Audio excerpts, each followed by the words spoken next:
या आप सबका स्वागत है मेरे यूट्यूब चैनल लर्न आईटीआई में। आज का जो हमारा टॉपिक है एमएमबी थ्योरी एमसीक्यू पार्ट 2। इसके पहले भी हमने एक क्लास रिकॉर्ड करके दिया है जो डिस्क्रिप्शन में आपको मिल जाएगा। तो स्टार्ट करते हैं आज का जो हमारा क्लास है MMB second year theory MCQ. तो पहला क्वेश्चन है, which way does the steering system increase the tyre life. जो क्वेश्चन में पूछा गया है कि स्टीयरिंग सिस्टम किस प्रकार टायर की आयु बढ़ाता है। तो इसके लिए पहला ऑप्शन है bye maintaining proper angle between tyres, मतलब टायरों के बीच उचित एंगल बनाए रखकर। दूसरा ऑप्शन है प्रोवाइडिंग एडिक्वेट लुब्रिकेशन। तीसरा ऑप्शन है by applying gears on the steering control. और चौथा ऑप्शन है प्रोवाइडिंग प्रॉपर ब्रेक एडजस्टमेंट। तो जो क्वेश्चन में पूछा गया था कि स्टीयरिंग सिस्टम किस प्रकार टायर की आयु बढ़ाता है, तो इसका आंसर है ऑप्शन नंबर ए bye maintaining proper angle between tyre, मतलब टायरों के बीच उचित एंगल बनाए रखने से स्टीयरिंग की लाइफ बढ़ जाती है। Next question, what is the advantage of using a power steering system. Power steering system को उपयोग करने का फायदा क्या है, जो क्वेश्चन में पूछा है। तो इसके लिए पहला ऑप्शन है to increase the engine power, मतलब इंजन की शक्ति बढ़ाने के लिए। दूसरा ऑप्शन है to reduce the fuel consumption, मतलब ईंधन की खपत को कम करने के लिए। तीसरा ऑप्शन है to enhance the fuel efficiency, मतलब ईंधन क्षमता बढ़ाने के लिए। और चौथा ऑप्शन है to turn and control a vehicle with less effort, मतलब किसी वाहन को कम प्रयास से टर्न करना और नियंत्रित करना। तो जो क्वेश्चन में पूछा गया था कि पावर स्टीयरिंग सिस्टम का उपयोग करने का फायदा क्या है, तो इसका आंसर है option number D to turn and control a vehicle with the less effort, मतलब किसी वाहन को कम प्रयास से टर्न करना और नियंत्रित करना। Next question, what is the function of the steering system. Steering system का कार्य क्या है, जो क्वेश्चन में पूछा है। तो इसके लिए पहला ऑप्शन है to control the braking system, मतलब ब्रेकिंग सिस्टम को नियंत्रित करने के लिए। दूसरा ऑप्शन है to increase the engine RPM, मतलब इंजन आरपीएम बढ़ाने के लिए। तीसरा ऑप्शन है टू गाइड द व्हीकल, मतलब व्हीकल को मार्गदर्शन करने के लिए। और चौथा ऑप्शन है to control the fuel system, मतलब ईंधन प्रणाली को नियंत्रित करने के लिए। तो जैसे क्वेश्चन में पूछा गया था कि स्टीयरिंग सिस्टम का कार्य क्या है, तो इसका आंसर है option number C to guide the vehicle, मतलब वाहन को मार्गदर्शन करने के लिए। Next question, what is the role of ABS brake. ABS brake की क्या भूमिका है, जो क्वेश्चन में पूछा है। तो इसके लिए पहला ऑप्शन है प्रोवाइड पॉजिटिव ब्रेकिंग, मतलब सकारात्मक ब्रेकिंग प्रदान करता है। दूसरा ऑप्शन है इंक्रीज फ्रिक्शनल पावर, मतलब घर्षण शक्ति बढ़ाता है। तीसरा ऑप्शन है प्रिवेंट स्किडिंग ऑफ व्हीकल, मतलब वाहनों को फिसलने से रोकता है। और चौथा ऑप्शन है रेड्यूस द ब्रेक फेल्यूर, मतलब ब्रेक विफलताओं को कम करता है।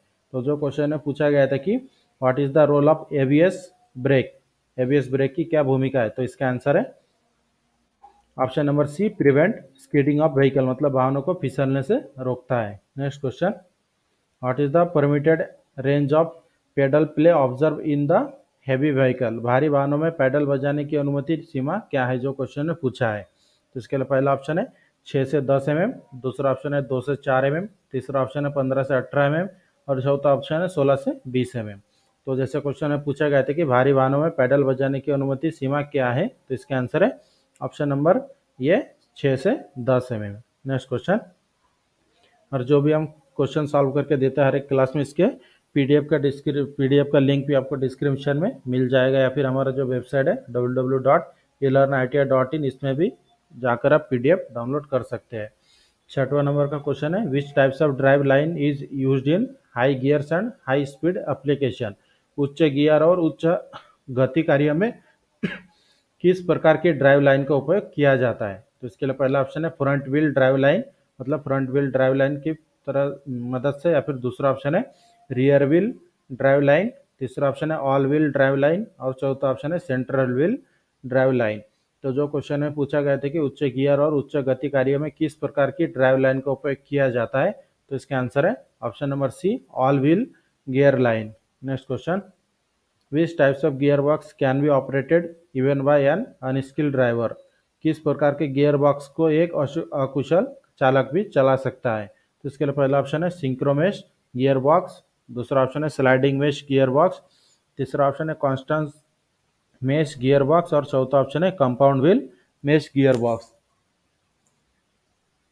तो जो क्वेश्चन में पूछा गया था कि किस प्रकार के गियर बॉक्स को एक अकुशल चालक भी चला सकता है, तो इसका आंसर है option number A synchromesh gear box. Next question, which types of synchronous gear box will produce torque more than 3 time of other type.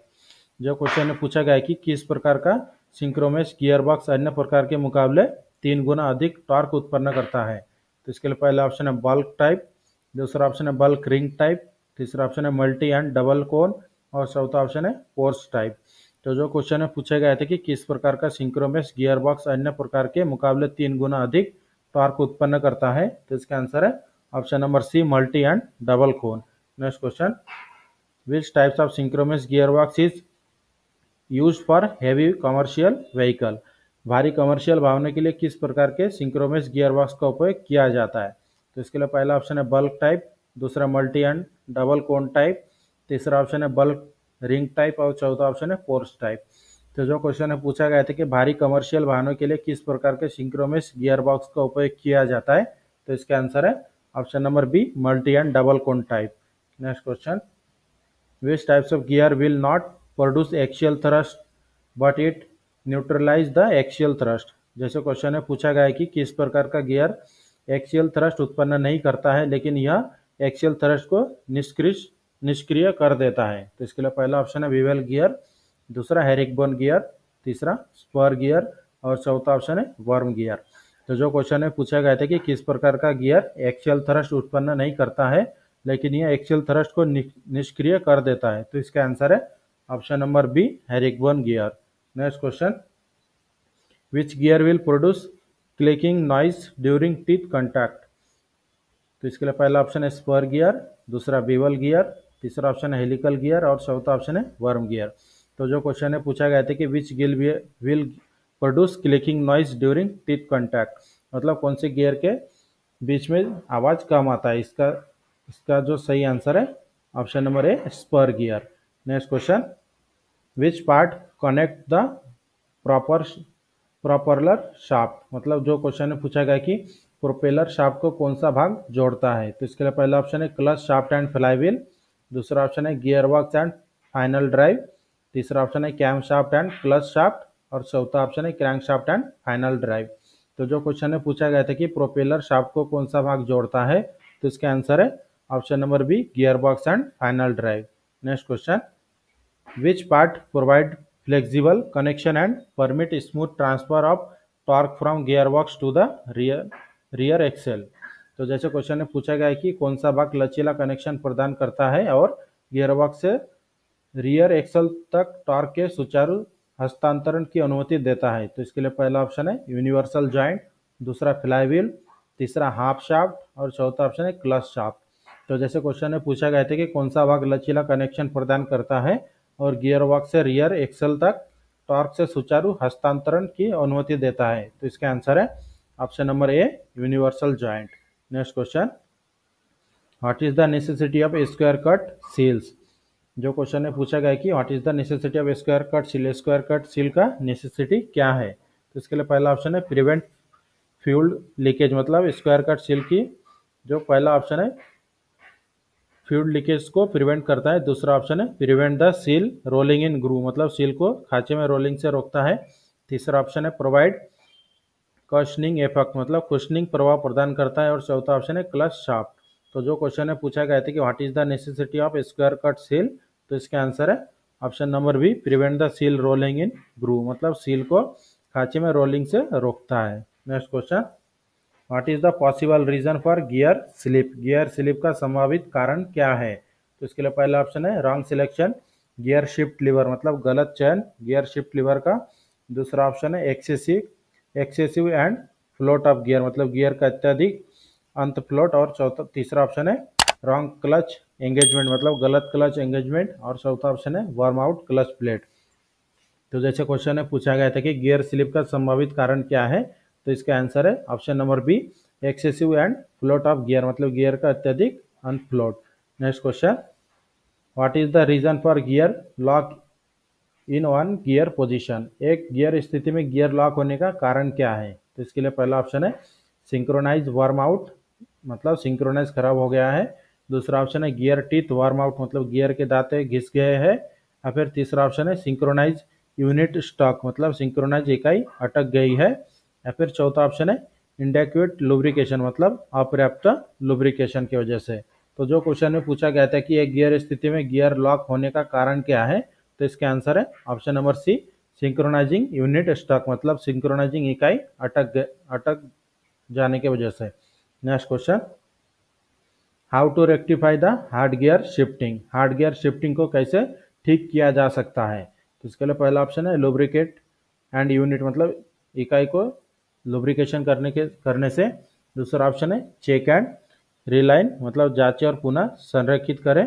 तीसरा ऑप्शन है adjust clutch pedal free play मतलब क्लच पेडल फ्री प्ले को adjust करके। या फिर चौथा option है री इंस्टॉल स्प्रिंग्स करेक्टली मतलब स्प्रिंग को सही ढंग से पुनः स्थापित करके। तो जो क्वेश्चन है पूछा गया था कि how to rectify the hard gear shifting मतलब हार्ड गियर शिफ्टिंग को कैसे ठीक किया जा सकता है, तो इसके आंसर है option number C, adjust clutch pedal free play मतलब क्लच पेडल फ्री प्ले को एडजस्ट करके। Next question, what causes a noisy gear box in neutral position, neutral स्थिति में गियर बॉक्स की आवाज का कारण क्या है। तो इसके लिए पहला ऑप्शन है सिंक्रोनाइजिंग यूनिट स्टक मतलब सिंक्रोनाइजिंग इकाई अटक जाने की वजह से। दूसरा ऑप्शन है बेरिंग वर्म आउट और ड्राई मतलब बेरिंग घिसा हुआ है या फिर सूख गया है। या फिर तीसरा ऑप्शन है सिंक्रोनाइजिंग डिफेक्टिव मतलब सिंक्रोनाइजर खराब होने की वजह से। या फिर चौथा ऑप्शन है सिंक्रोनाइजर वर्म आउट मतलब सिंक्रोनाइजर खराब हो गया है। तो जो क्वेश्चन में पूछा गया था कि न्यूट्रल स्थिति में गियर बॉक्स की आवाज का कारण क्या है, तो इसके आंसर है option number B, bearing worn out और ड्राई मतलब बेरिंग घिसा हुआ है या फिर सूख गया है। Next question, what will be the result of defective clutch, दोषपूर्ण क्लच का परिणाम क्या होता है, जो क्वेश्चन में पूछा है। तो इसके लिए पहला ऑप्शन है नॉइज इन गियर शिफ्टिंग मतलब गियर शिफ्टिंग में आवाज आता है। दूसरा ऑप्शन है गियर स्लिप मतलब गियर स्लिप हो जाता है। तीसरा ऑप्शन है gear locked in one gear मतलब गियर एक दूसरे गियर में लॉक हो जाता है। या फिर चौथा ऑप्शन है गियर क्लैश ड्यूरिंग शिफ्टिंग मतलब शिफ्टिंग के दौरान गियर टकरा जाता है। तो जो क्वेश्चन में पूछा गया था कि दोषपूर्ण क्लच का परिणाम क्या होता है, तो इसका आंसर है option number A, noise in gear shifting मतलब गियर शिफ्टिंग में आवाज आता है। Next question, what is the case of hard gear shifting, hard gear shifting का कारण क्या है। तो इसके लिए पहला ऑप्शन है बेरिंग वार्म आउट मतलब बेरिंग घिस गया है। दूसरा ऑप्शन है सिंक्रोनाइजिंग यूनिट डैमेज मतलब सिंक्रोनाइजिंग यूनिट डैमेज हो गया है। या फिर तीसरा ऑप्शन है सिंक्रोनाइजिंग यूनिट स्टक मतलब सिंक्रोनाइजिंग यूनिट अटक गया है। या फिर चौथा ऑप्शन है फ्लाईव्हील रिंग वार्म आउट मतलब फ्लाईव्हील की रिंग घिस जाने की वजह से।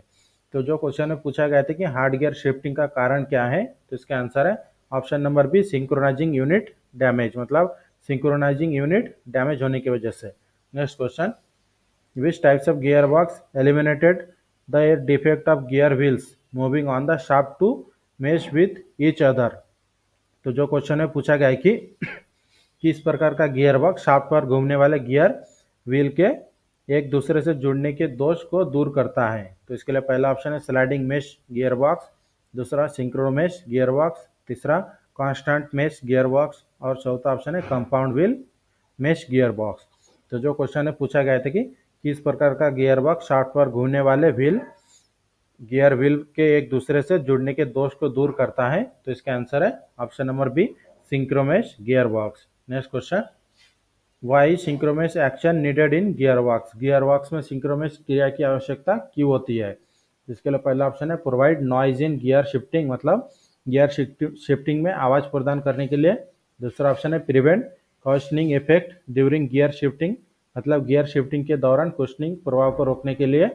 तीसरा ऑप्शन है easy gear shifting when vehicle in motion मतलब वाहन की गति में होने पर आसान गियर शिफ्टिंग होता है। या फिर चौथा ऑप्शन है damage the gear teeth during gear change मतलब गियर बदलने के दौरान गियर के दांतों को नुकसान पहुंचाता है। तो जो क्वेश्चन में पूछा गया था कि गियर बॉक्स में सिंक्रोमेश क्रिया की आवश्यकता क्यों है, तो इसके आंसर है option number C, easy gear shifting when vehicle in motion मतलब वाहन के गति में होने पर आसान गियर शिफ्टिंग करने के लिए। Next question, what is the name of the component used in internal power steering. तो स्क्रीन पर आपको एक डायग्राम दिखाया गया है। तो इसके लिए इसके ऊपर जो क्वेश्चन पूछा गया है कि इंटीग्रल पावर स्टीयरिंग में प्रयुक्त घटक का नाम क्या है। तो स्क्रीन पर दिखाया गया जो यूनिट है इसका नाम क्या है, जो क्वेश्चन में पूछा गया है। तो इसके लिए पहला ऑप्शन है फ्लो कंट्रोल वाल्व, दूसरा ऑप्शन है रोटरी वाल्व, तीसरा ऑप्शन है अनलोडिंग वाल्व और चौथा ऑप्शन है प्रेशर रिलीफ वाल्व। तो जो क्वेश्चन है पूछा गया था कि इंटीग्रल इंटीग्रल पावर स्टीयरिंग में प्रयुक्त घटक का नाम क्या है? तो इसका आंसर है option number D, pressure relief valve.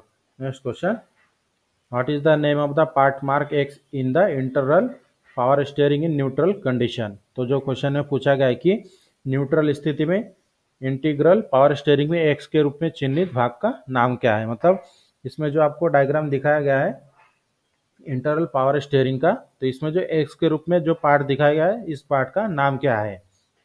तो इसके लिए पहला ऑप्शन है लोअर सिलेंडर, दूसरा अपर सिलेंडर, तीसरा वाल्व स्लीव और चौथा ऑप्शन है इनपुट शाफ्ट।